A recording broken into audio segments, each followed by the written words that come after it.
രണ്ടുപേരും ടെറസിൽ പോകാനായിട്ട് ഒരുങ്ങി റെഡിയായി വെളിയിറങ്ങി നിൽക്കുകയാണ്. പക്ഷേ മോൻ വെളിയിറങ്ങിയിട്ട് ഞാൻ പോകുന്നില്ല ഉമ്മി എന്ന് പറഞ്ഞുകൊണ്ട് നിൽക്കുകയാണ്. അവൻ സ്കൂളിൽ നിന്ന് വന്നപ്പോൾ മുതലേ അവൻ പറയുന്നത് ഞാൻ ഇന്ന് പോകുന്നില്ല ഉമ്മി, എനിക്ക് പോകാൻ വയ്യെന്ന്. ഞാൻ പറഞ്ഞില്ല, പോകണം.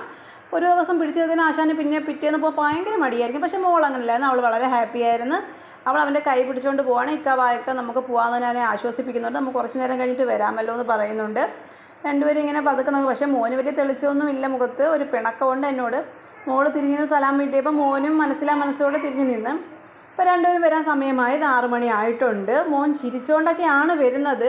പോയ ആളേ അല്ല, വന്നപ്പോൾ ആൾ നല്ലൊരു ഹാപ്പി ആയിരുന്നു, നല്ല ചിരിച്ച് കളിച്ചാണ് വന്നത്. ഇത് ഞങ്ങളുടെ വൈകിട്ടുള്ളൊരു വൈബാണ്. ഇത് കാക്കകളൊക്കെ അപ്പുറത്ത് നിങ്ങൾക്ക് സൂക്ഷിച്ച് നോക്കിയാൽ കാണാൻ പറ്റും. അപ്പുറത്തെ വീടിൻ്റെ മുകളിൽ ഇങ്ങനെ നിരന്നിരിക്കുകയാണ്. അവർ കുശലങ്ങളൊക്കെ പറഞ്ഞിട്ട് എല്ലാവരും ഓരോരോ കൂടുതലോട്ട് പറന്ന് പോകുന്നുണ്ട്. Tata bye bye. ഞങ്ങളുടെ ചെറിയ വ്ളോഗ് നിങ്ങൾക്ക് ഇഷ്ടപ്പെട്ടെങ്കിൽ ലൈക്ക് ചെയ്യുക, ഷെയർ ചെയ്യുക, സബ്സ്ക്രൈബ് ചെയ്യുക. Okay, good night.